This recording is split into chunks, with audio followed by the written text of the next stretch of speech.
Fifth method आपका cross multiplication method, यानी कि सारस diagram is the mother of cross multiplication method कह सकते हैं। इनकी ममा है, क्योंकि फॉर्मूला ये बना रहा है, यहीं से फॉर्मूला जनरेट होता है। दोनों का फर्क भी समझा दूंगा आपका। देखो सबसे पहले देखो x plus y equal to a plus b, ये देखिए ये है, and a x minus b y equal to a square minus b square. आप लोग एच पर एनसीईआरटी,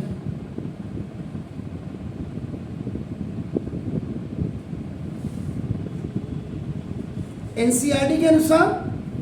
आपका क्या होना चाहिए, देखिए x plus y minus a minus b equal to 0, यानी कि कांस्टेंट इज ऑन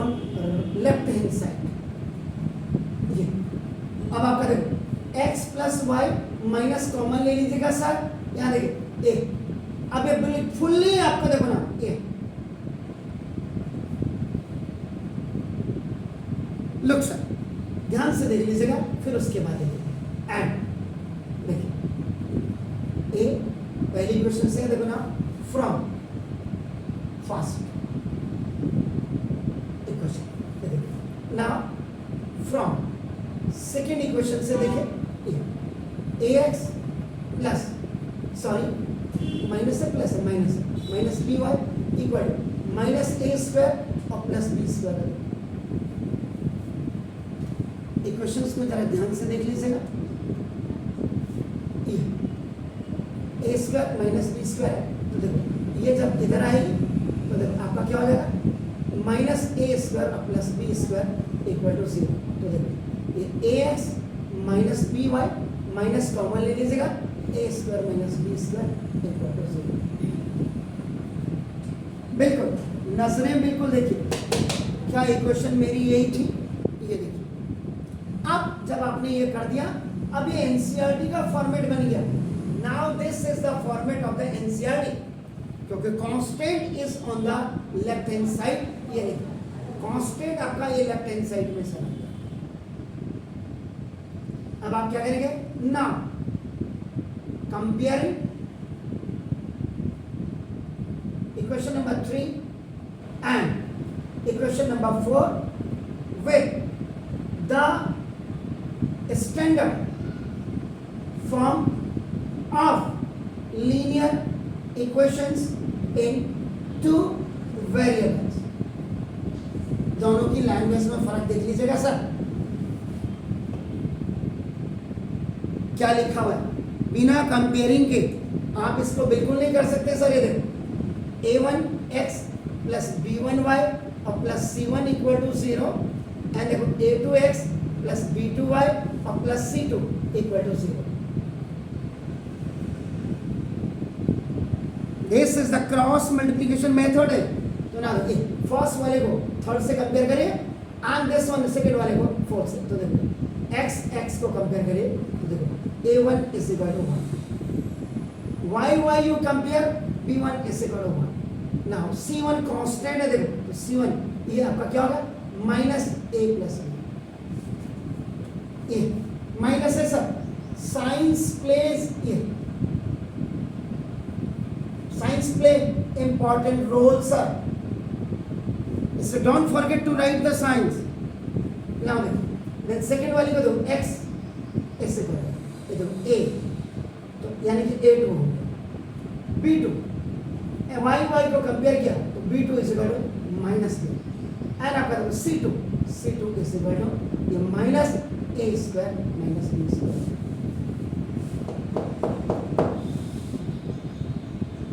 अब देखिएगा, नाउ अप्लाइंग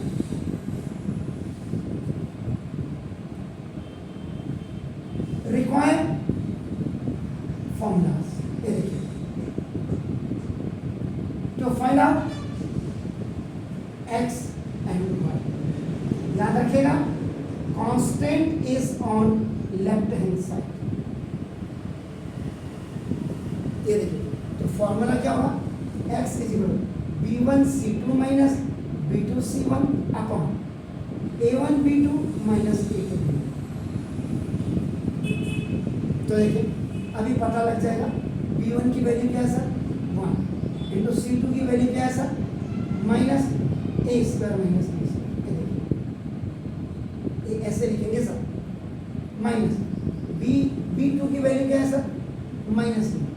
और इंटू C1 की वैल्यू क्या है सर माइनस, देखिए minus a plus upon A1 is what 1 into minus b, B2 की वैल्यू देखो माइनस फॉर्मूले में A टू A इंटू, ध्यान से माइनस प्लस का माइनस और माइनस माइनस का प्लस, देखिए ये माइनस माइनस का plus and then again minus, देखिए ये माइनस हो गया माइनस माइनस का प्लस देन माइनस माइनस, देखिए ए बी सा माइनस ए और minus upon minus a minus, ये तो कैंसिल हो गया सर ना, देखो माइनस कॉमन ले लीजिएगा a square plus a b हो गया सर, माइनस कॉमन ले लीजिएगा ए प्लस, माइनस से माइनस का loss, x is equal to a common a plus b upon a plus b, देखिए एक्स की वैल्यू ना, ये एक्स को फाइंड आउट देखो, वाई को देखो y is equal to C1 A2 minus C2 A1 upon both have the same denominator A1 B2 minus A2 B2, y is C1 क्या है देखो minus A plus B into A2 is what that is A, minus फॉर्मूले में the value of C2 is what minus A square minus B square and the value of A1 is what that is 1, इसको आंख बंद करके लिख लीजिएगा 1 into minus b और minus a into 1, it's negative binomial monomial ए जा minus a square minus plus का माइनस माइनस प्लस का माइनस माइनस माइनस का now it's plus, so ultimately ये देखिए ये खलास ना दो बी स्क्वायर और ये आगे लिख दिया अपॉन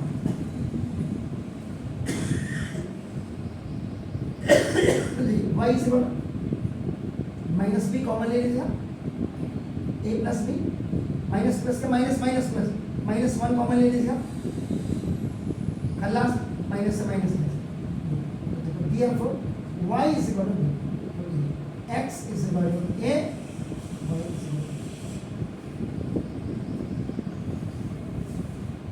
देखिए और एक्स्ट्रा में एक बार ये जैसे ये इक्वेशन क्या थी आपकी राइट हैंड साइड में थी,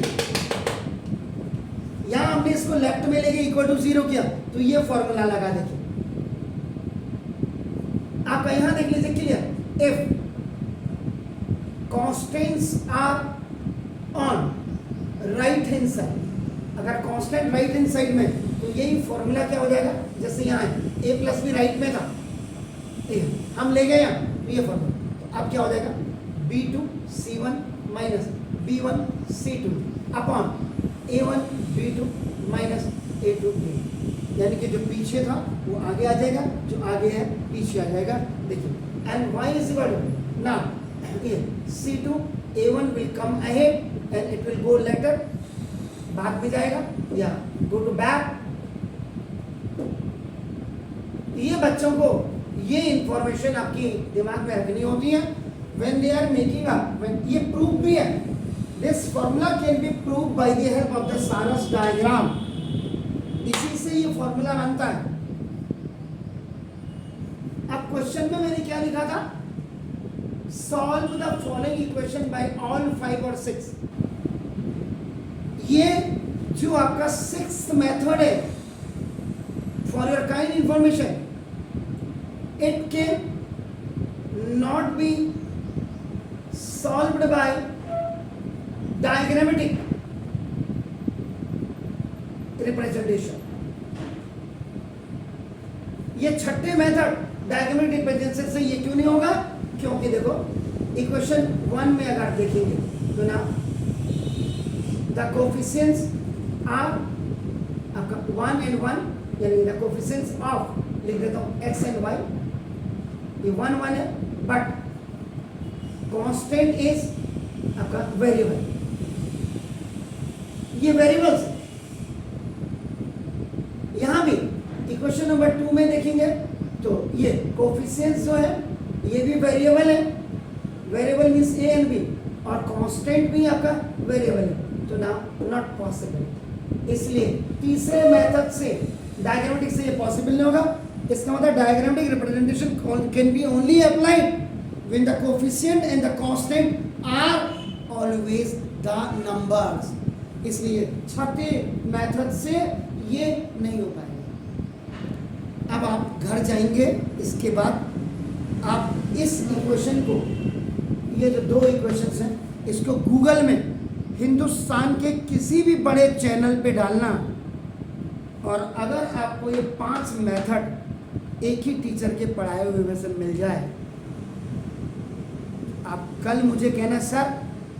मुझे मिल गया था एक ही चैनल पे, बाईजूस को देखोगे तो बाईजूस, उसका तो भट्टा बैठी है। अब वेदांतु वगैरह जो अपने आप को बड़ा बड़ा, या फिजिक्स वाले सर उनकी भी क्लास है फिजिक्स वाला अनअकैडमी, इनमें भी डाल दीजिएगा, आपको कहीं भी ये क्वेश्चन 5 मेथड से मिलेगा नहीं। ये वाला छठे से क्यों नहीं होगा, ये मैंने रीजन देखा।